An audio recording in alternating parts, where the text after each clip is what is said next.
Hey everybody, Josh Peck here. So I am doing a conference in a few days. I have two presentations, and many of you that follow the channel know that before I do any presentation, when I have my rough draft, I always like doing a video of it and then posting it for you guys. For one thing, it helps me rehearse it so I know how long or how short it is. But then I get to get feedback from you guys. You know, if there's parts that should be cut or something that should be added, or if you have questions or anything like that, it helps. Now, with my recording software, I don't have a way to show you the actual slides themselves, so it's just gonna be me talking. But I kind of prefer that because I want the people that paid for their tickets and everything to actually get to see the full presentation. So no offense to everybody viewing for free. But I think just to be fair to them, that's a good thing anyway. So my presentation is, I have two of them this year. And if you want information on the conference, it's a prophecy conference, Christmas in Branson. It's prophecywatchers.com. Get all the information there. Lots of great speakers, lots of great presentations. And there's going to be live streaming and stuff too. You should definitely do that. And if you do, in the description below, I have use the promo code Peck Branson, all caps, all one word. I have all that information in the description below for you to check that out. Okay, so. If you haven't had a chance to already, please subscribe to this channel and click the bell to turn on all notifications. Follow us on Rumble. Also, head over to dailyrenegade.com and get a membership today so you can have access to full videos that we don't put on YouTube or elsewhere because of censorship issues, things like that. Make sure you do that. All right, without further ado, and all of that information, by the way, is in the description below. So without further ado, let's get started. So the presentation title is CERN opening demonic portals? So yes, we're going to be talking about CERN, the LHC, particle collisions, and portals. What's going on with this? Now, as an introduction for any of you who are brand new, for those not familiar, my name is Josh Peck. I work with Prophecy Watchers full-time. I've written several books, and I've directed 3 documentary films, working on a 4th right now for Prophecy Watchers. It's going to be on the Rapture. I'm really excited about that one. My websites are prophecywatchers.com and dailyrenegade.com.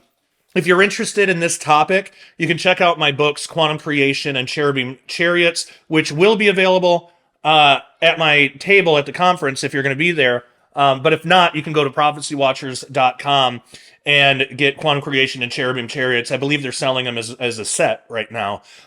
So you'll get a little bit of money off doing it that way. The best place to get my books is prophecywatchers.com, because why on earth would you want to support Jeff Bezos and Amazon? Why would you want to support them when you can support an awesome prophecy ministry that's really doing good work in the world and being that light that we're supposed to be? So prophecywatchers.com. All right, let's get started. So let's talk about the basics of CERN. So CERN is an acronym that in English stands for European Organization of Nuclear Research. In French, I probably can't pronounce it. It's like Conseil Européen pour la Recherche Nucléaire. I don't know. I can't speak French, but in French is where that C comes from. Because instead of European Organization, they have like Council of European something. So CERN is the governing body who decides what to do with the LHC, the Large Hadron Collider, and they have other machines there too, but that's the big one. So the LHC, the Large Hadron Collider, it's the largest particle collider in the world, and there's also similar machines that CERN operates. Their stated goal is to learn as much as possible about the origin and makeup of the universe. Now, for quite some time now, there has been suspicion circulating online whether or not CERN is an innocent institution or something more nefarious. So we're going to talk about that. Let's get into the history of CERN. So a large portion of CERN is found in a commune in eastern France called Saint-Genès-Pouilly, I think. I'm probably pronouncing that wrong. But This commune was actually identified as two separate towns. So before it was given the name St. Genix Powili in 1887, the two towns were named St. Genix and Powili. Now, interestingly enough, Powili used to be a small Roman city by the name of Apolliacum. Now, it's believed it was given that name out of dedication to the god Apollon, or as we might recognize, Apollyon. Apollon can be identified with the biblical Apollyon slash Abaddon in Revelation. So Apollo was worshipped by the Romans as well as the Greeks.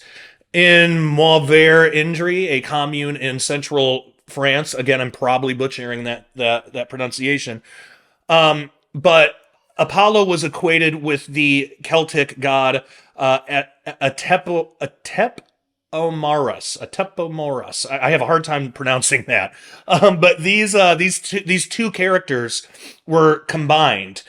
So Apollo and Atepomoros.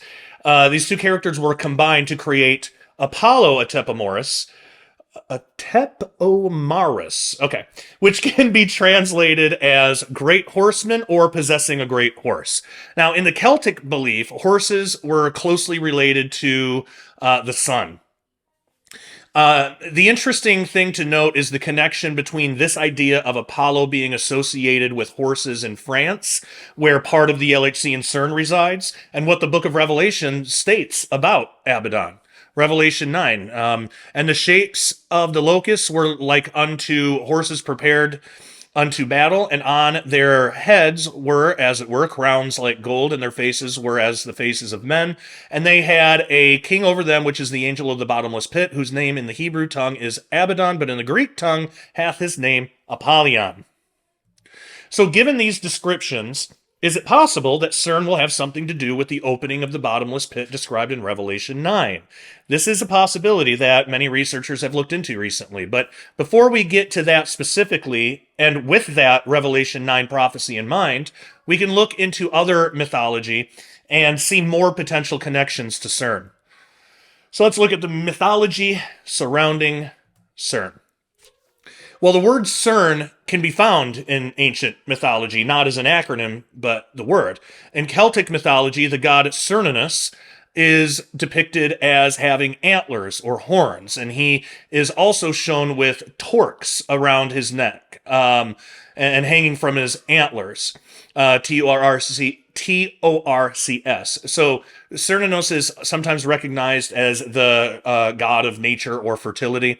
And torques are these large metallic neck rings that were once associated with nobility and high social status. So Cernunnos has been associated with Baphomet, an important deity in occultism. And Baphomet is also synonymous with the symbol of the goat pentagram, which is known as the sigil of Baphomet. So absolutely evil stuff. The word CERN can be found in ancient mythology. Oh, see, I did it again. My last one, I had duplicate slides too, and this one looks like, this is why I like doing these rough drafts, because it shows me, so I have to get rid of a slide here. But okay, so the myth of Cernunnos is explained in further and more provocative detail in Italian witchcraft. Now, here, Cernunnos is only known as CERN, and he has a brother named Lupus. CERN is seen as the stag god, while Lupus is seen as the wolf god. So it's said on the day of the spring equinox, Lupus was hit by a bolt of lightning shaped like an arrow while hunting a deer. Lupus then died, and on the next morning rose from the underworld as the sun. CERN learned of his brother's death and became the god of this world. Doesn't that sound familiar? The only thing left behind from the death of Lupus was his wolf skin, which was found in the forest by another hunter. And it turns out the pelt had magical powers to transform men into wolves. Like werewolves, basically. So the first man to wear this wolf pelt became a priest of Lupercus and founded the Society of the Luperci. Now, we find that's obviously mythology. I mean, he died and became the sun, so what? They didn't have a sun before? Mythology's like that. It doesn't make sense. But often what mythology is, it's a weird, twisted kind of retelling of something that actually might have happened. Now, we find an interesting parallel to this story in the book of Jasher concerning Nimrod. Now, for those not familiar, Jasher is not a biblical book, it's extra biblical. So, take it for what it is. But there's an interesting parallel to the story in the book of Jasher. So we read, and Cush, the son of Ham, the son of Noah, took a wife in those days in his old age, and she bare a son, and they called his name Nimrod, saying, at that time the sons of men again began to rebel and transgress against God. And the child grew up, and his father loved him exceedingly, for he was the son of his old age. And the garments of skin which God made for Adam and his wife, when they went out of the garden, were given to Cush. For after the death of Adam and his wife, the garments were given to Enoch, the son of Jared. And when Enoch was taken up to God, he gave them to Methuselah, his son. And at the death of Methuselah, Noah took them and brought them to the ark, and they were with him until he went out of the ark. And in their going out, Ham stole those garments from Noah, his father, and he took them and hid them from his brothers. And when Ham begat his firstborn Cush, he gave him the garments in secret, and they were with Cush many days. And Cush also concealed them from his sons and brothers. And when Cush had begotten Nimrod, he gave him those garments through his love for him. And Nimrod grew up, and when he was 20 years old, he put on those garments. And Nimrod became strong when he put on the garments, and God gave him might and strength, and he was a mighty hunter in the earth. Yea, he was a mighty hunter in the field, and he hunted the animals where he built altars, and he offered upon them the animals before the Lord. That's Jasher 7:23 through 30. So you can see some parallels. Later we get the rest of the story. This is Jasher 7:44 through 46. And Nimrod dwelt in Shinar, and he reigned securely, and he fought with his enemies, and he subdued them, and he prospered in all his battles. And all nations and tongues heard of his fame, and they gathered themselves to him, and they bowed down to the earth, and they brought him offerings, and he became their lord and king. And they all dwelt with him in the city at Shinar, and Nimrod reigned in the earth over all the sons of Noah, and they were all under his power and counsel. And all the earth was of one tongue and words of union. But Nimrod did not go in the ways of the Lord, and he was more wicked than all the men that were before him from the days of the flood until those days. So we can see how Nimrod could be identified with CERN as the god of this world, as well as Satan himself, according to 2 Corinthians 4:4, which reads, "In whom the god of this world hath blinded the minds of them which believe not, lest the light of the glorious gospel of Christ, who is the image of God, should shine unto them." And I got a typo there. So, yeah, that's 2 Corinthians 4:4. Now, Nimrod may also be identified with the first person who put on Lupus's pelts and became the priest of Lupercus, or the Luperci. There are many ways to make connections and assign biblical identities to various myths surrounding CERN. So, that gives us a little background of some of the history of that word. Not good. Pretty occultic, pagan kind of stuff. But what about modern CERN history?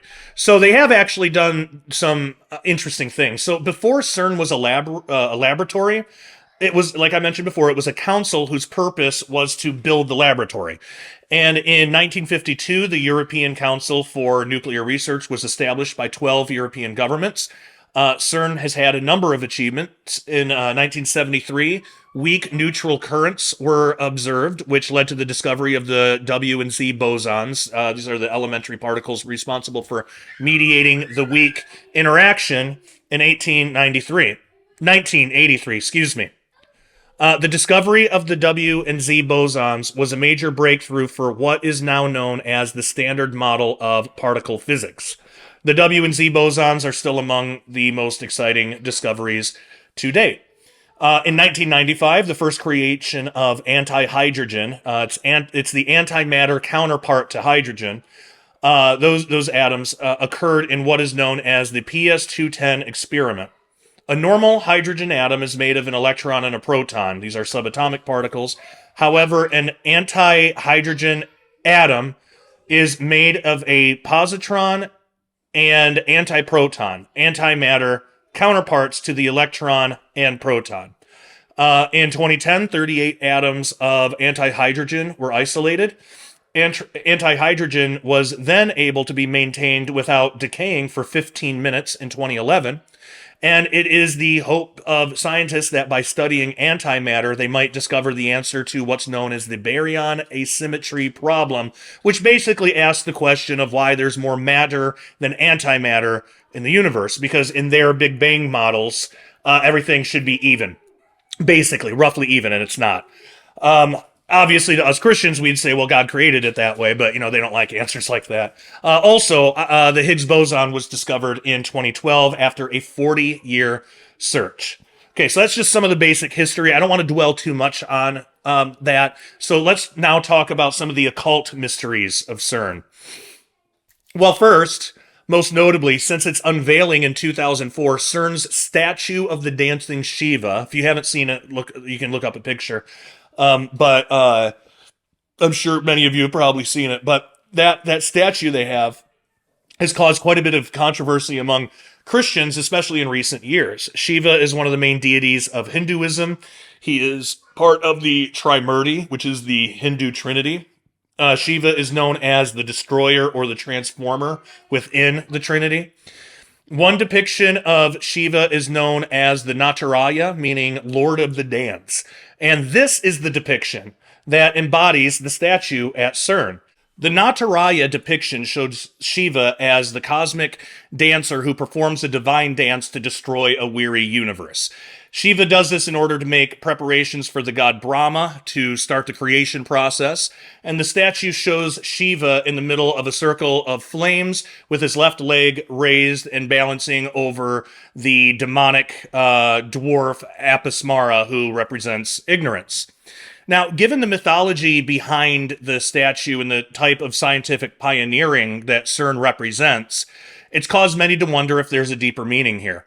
Some have even gone as far as to claim that Apismara represents the church or the true God, Shiva represents Satan, the circle of flame represents a spiritual portal, and Shiva represents Satan traveling through the portal to destroy the church, subdue God, and take over the world. It's like a satanic prophecy that obviously will never come to fruition, but that's what, the kingdom of darkness believes they can do. Now, there are those who believe that CERN and the LHC will be instrumental in this process. Now, just as with the statue of Shiva, the logo of CERN has caused an equal amount of controversy. Again, you can just Google it and look it up. I wish I could put it up here, but, you'll have to see the presentation to actually get that, but also my recording program doesn't have a way for me to do that while I'm recording. But the logo, if you turn the CERN logo upside down, it kind of resembles 3 sixes, which some claim is a clear sign of the biblical mark of the beast from Revelation. And this also represents a hand gesture that is thought to signify the 3 sixes of the mark of the beast, which basically looks like that. Now, most times, this hand gesture is shown over an individual's right eye, signifying the all-seeing eye of the Illuminati and Freemasonry and stuff like that. There are some who interpret the CERN acronym in the middle of the 3 sixes as representing the eye itself. But most people outside of conspiratorial research often deduce that CERN's logo is just representing nothing else but the design of a synchrotron particle accelerator. And when you look one up and compare it to the logo, that's probably what it is. It's even said that this was going to be the original design for the logo, but it looked too much like a black hole, so they decided to go with the more stylized version they have now. Now, in my humble opinion, the symbol of the logo appears to just be a coincidence. But as it stands today, opinions are split as to whether we have a massive coincidence or a massive conspiracy. So to each their own on that one. Now, one of the more interesting and little-known facts about CERN is that the internet was actually created there. The World Wide Web began as a project at CERN called Enquire by Tim Berners-Lee in 1989 and Robert Kalau in 1990. The project was originally intended as a way for researchers to share information. And the very first website, it was activated in 1991. That first website is still available today, too. On April 30th, 1993, CERN announced the World Wide Web would be available for everyone. The invention of the internet at CERN is of great importance to those who connect CERN with the mark of the beast in Revelation. Revelation 13:16 through 18 says, "And he causeth all, both small and great, rich and poor, free and bond, to receive a mark in their right hand or in their foreheads, and that no man may buy or sell, save that he had the mark or the name of the beast or the number of his name. Here is wisdom. Let him that hath understanding count the number of the beast, for it is the number of a man, and his number is 666. Revelation 13:16 through 18. So one point that is brought up is how much of the world's buying and selling takes place on the internet. A lot of buying and selling, but a more specific clue is given in the actual number 666. The letters of the Greek and Hebrew alphabets also represent numbers. So if you were to take 3 sixes and translate them through the Hebrew alphabet, you would be left with 3 of the letter Vav. The Hebrew letter Vav can translate to the English letter W. It can also translate to V, but it can translate to the English letter W. So 3 sixes in Hebrew would equate to 3 W's in English. Now, this would appear as WWW, which in our modern era is recognized as standing for World Wide Web. And to a lot of people, that's been a pretty semi-popular theory in Christian eschatology for many years now. But as some have pointed out, it's got its problems. First, and probably most obviously, the text in question was written in Greek and not Hebrew. But that alone doesn't discount the theory, because it might be understood as maybe you're supposed to use Hebrew. I think one of the ancient church fathers might have said that. But that alone doesn't discount the theory. Most of the Bible is written in Hebrew, and those who wrote it spoke Hebrew, but it can't really be used to support it either. Now, another connection is the fact that the text states, "Let him that hath understanding count the number of the beast, for it is the number of a man." Well, obviously, the internet is not a man. It's something that was invented by man. Also, the text mentions 666. This is exactly 666. This is not 3 separate sixes. Because if you were to add the 3 Vavs of Hebrew, 6 and 6 and 6, you would be left with the number 18. So this isn't talking about 3 individual sixes. This is literally 666. Which you wouldn't translate that Vav, Vav, Vav. So it's believed that the actual number of the beast will add up to 666 and will not merely be 3 individual sixes. After all, the text does not say the number of the beast will be 6 and 6 and 6. We usually just say 666 because that's how we read it, but it's 666. So that to me really blows the whole WWW idea out of the water. I don't think it works. But still, it's worth mentioning because it's a theory that's out there. Well, let's talk about. So that's some of the mysterious stuff. Let's talk about how the LHC at CERN actually works. So to know if CERN is going to open a portal, we need to know how it works, what it can do, and what it can't. The only reason that the LHC works at all is because a scientific study called quantum field theory is correct. Quantum field theory, or QFT and for short, is the most accurately predictive science we have today, meaning that the predictions that you can make with quantum field theory turn out to be true because it's an accurate science.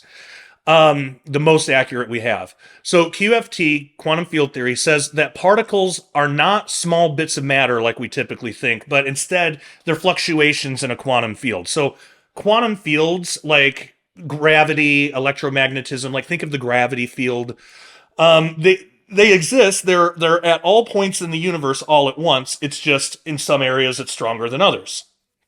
With the gravitational field, for example, points in that field around a planet, it's going to be stronger. There's going to be more stuff happening there.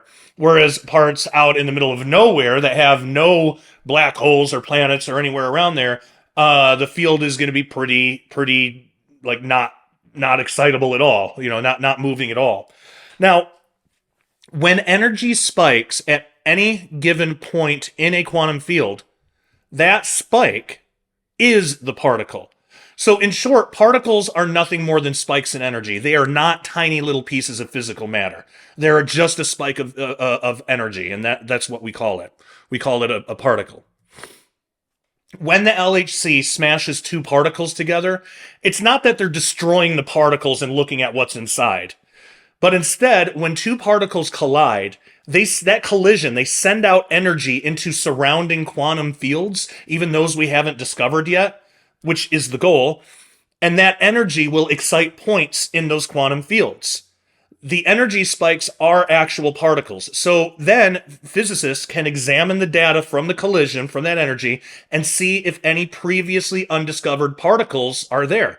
If by smashing these two together, if they happen to ripple a quantum field that they hadn't discovered yet. This is how the Higgs boson was discovered. Now, if quantum field theory were not true, the LHC at CERN would not work like it does today. It wouldn't work at all. It would just smash two particles together and destroy them. There wouldn't be anything else. Now, I don't want to harp too much on that, but for more on quantum field theory, you can refer to my book, Quantum Creation, which again you can find at prophecywatchers.com, or if you're going to be at the conference, I'm going to have copies there at my table. So, will CERN create a portal? Well, as it stands now, the LHC at CERN actually does the same thing that cosmic rays entering our atmosphere naturally do every single day. There are untold numbers of constant particle collisions happening in our atmosphere right now. If colliding particles together could create a demonic portal, that should be happening all around the planet at all times. Basically, our entire atmosphere would be one gigantic portal that is permanently open. Even more, it would have been like that since the time the Earth was created, because we've always had cosmic rays and particle collisions in our atmosphere. So, in short, if a demonic portal could be opened by colliding particles, CERN would be the least of our worries. At that point, it would be like, well, what's one more portal? The entire sky is open to hell, basically. But that's just the scientific aspect of what's happening right now. Could there be another way? And what does the Bible say about it? Well, the graviton, let's talk about the graviton. It's probably one of the strangest theoretical particles ever hypothesized. And we have to say theoretical. They know it's real because there is a gravity field, obviously, and every field has an associated particle. They just haven't technically discovered it yet, so they have to say it's theoretical. But so gravitons have never been directly observed. However, physicists are confident in their existence due to the presence of the gravitational field. Every field has a particle. So it's possible that a soon discovery might take place by means of particle colliders such as the LHC at CERN. Gravity in itself is still a mystery in many respects, but due to scientific advancements, the world may not be far off from the holy grail of physics, which is definitive proof that the graviton actually exists and the means to study its properties. Whoever makes that discovery, instant Nobel Prize, for sure. Now, what makes the graviton especially interesting is its apparent ability to flow free between physical dimensions of space. So I know that sounds weird, but the math actually predicts that gravitons, if they exist, and they do, because we have a gravitational field, that they can actually flow freely between two higher dimensions. We are in a three-dimensional world.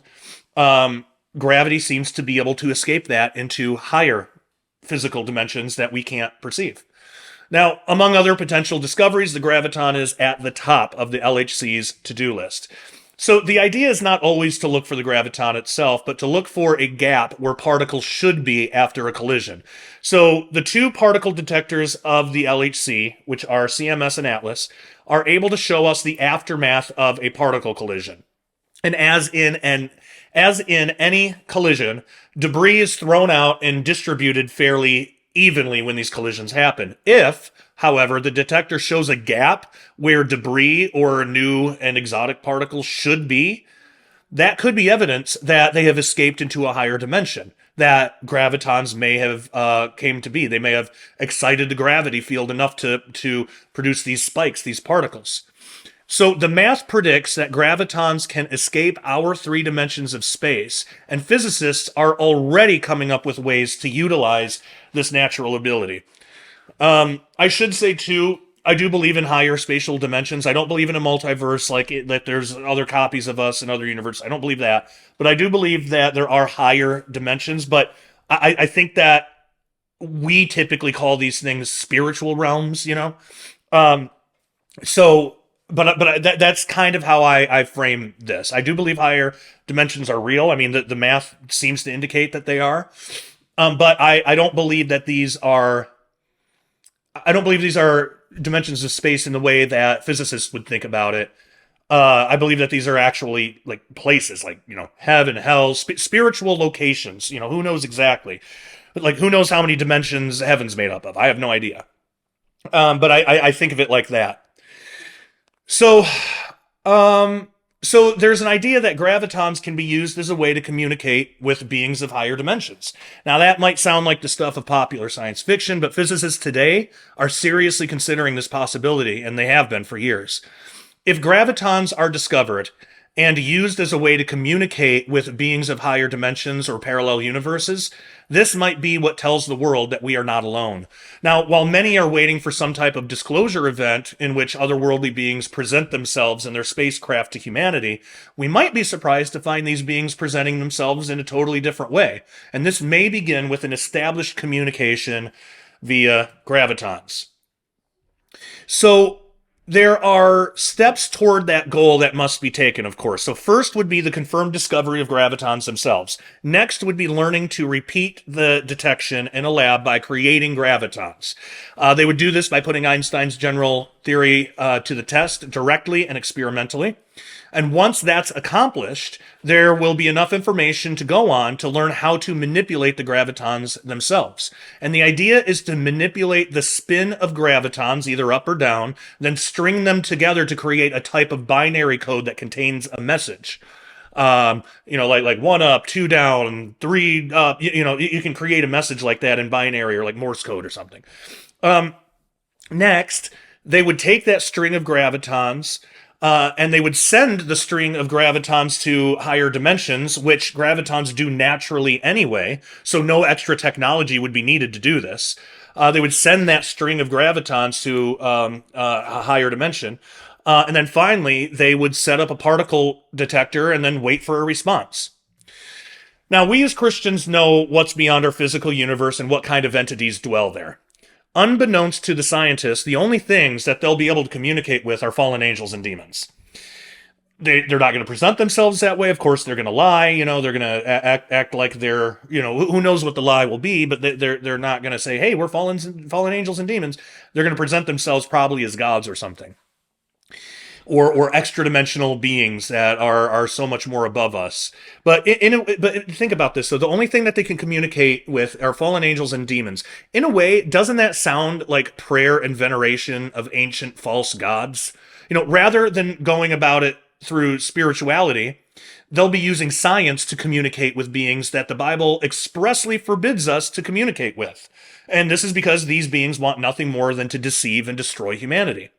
So this leads us to wonder what the world might look like after an interdimensional communication is established. Well, we might actually have the answer in the book of Revelation. Revelation 9, 1 through 3. And the fifth angel sounded, and I saw a star fall from heaven unto the earth. And to him was given the key of the bottomless pit. And he opened the bottomless pit, and there arose a smoke out of the pit, as the smoke of a great furnace. And the sun and the air were darkened by reason of the smoke of the pit. And there came out of the smoke locusts upon the earth, and unto them was given power as the scorpions of the earth have power.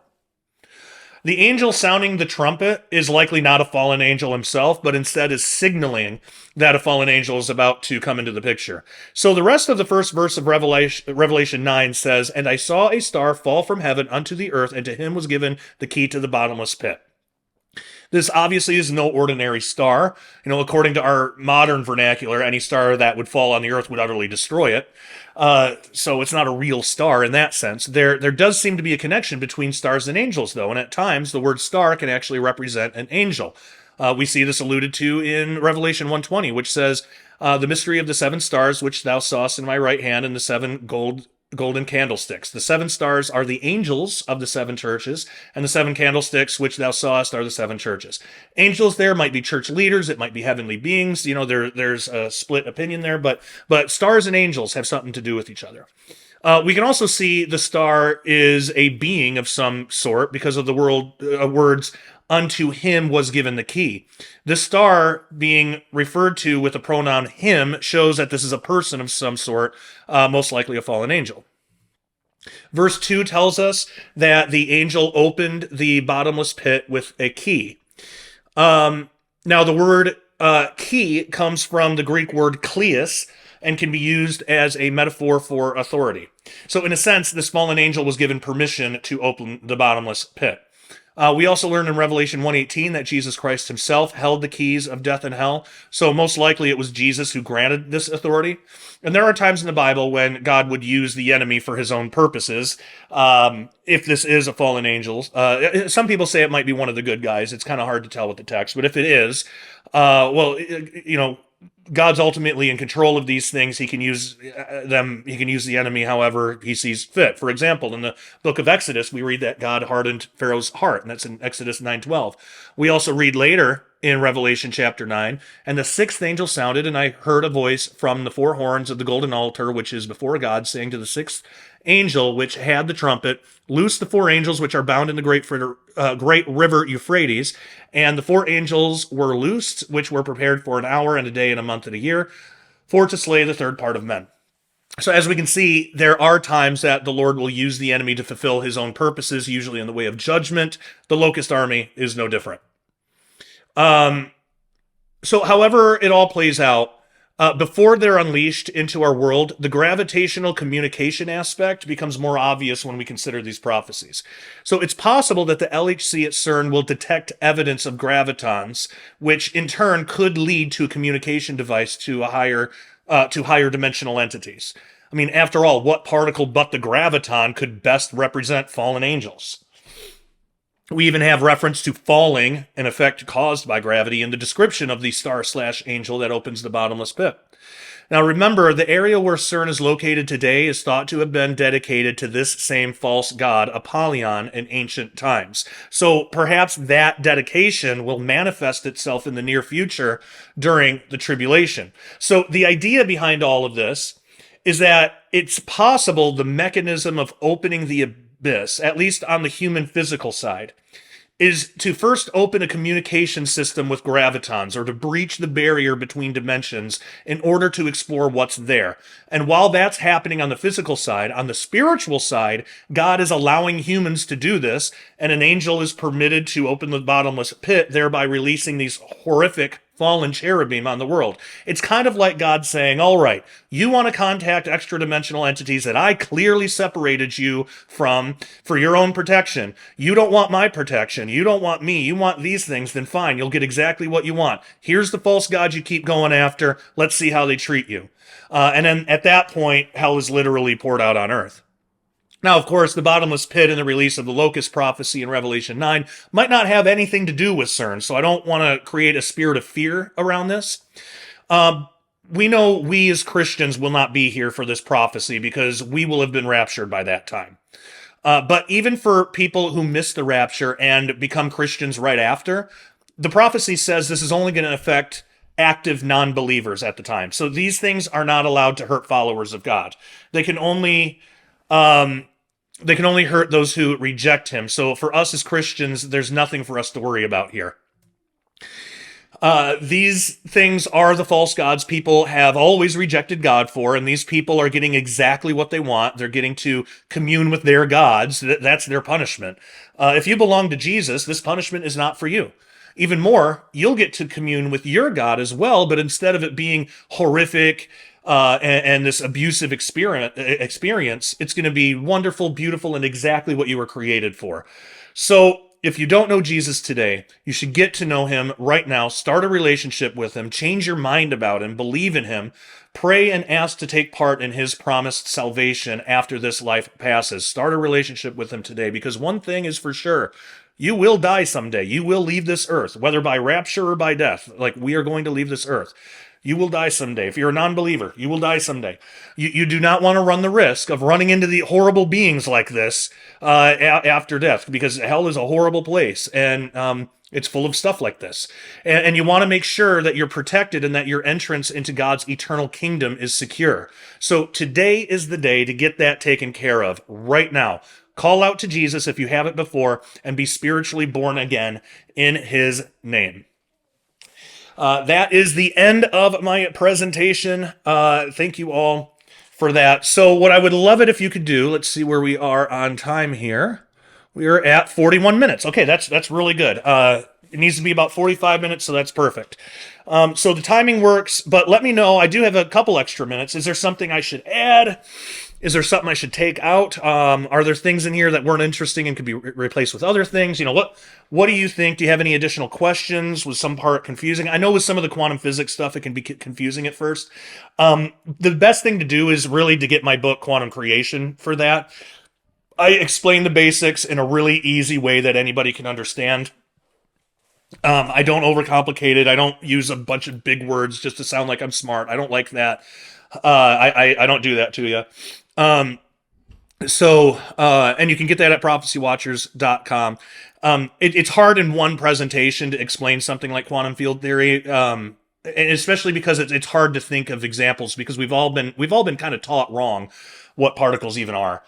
So it takes time to kind of undo that learning in our heads. It took time for me too, but it is worth it. It is worth looking into, because it's a much better explanation of the amazing reality that God has created for us. So, okay, yeah, let me know in the comments what you think about this and the other presentation. I've got two. I've put up two rough drafts here, so I'd love to know what you think. Any suggestions you have, would love to hear them. Please don't forget to subscribe, click the bell for notifications, get a membership at dailyrenegade.com, and come join the family. You get a whole video page that's full of videos that you're not going to find anywhere else. All like sharpening report episodes, stuff that I do, this kind of stuff. If this kind of stuff is for you, you're going to love Daily Renegade. DailyRenegade.com, come be a member today, join the family. It's only $10 a month or $100 a year, and if you can do it, get the $100 a year, because it's cheaper in the long run. Essentially, you get 2 months for free. And then you just have to pay for it once. You don't have to think about it for a whole year. So, yeah, we'll see you over there. And I guess that will be it. Please keep me in prayer for this Branson conference. Keep us all in prayer.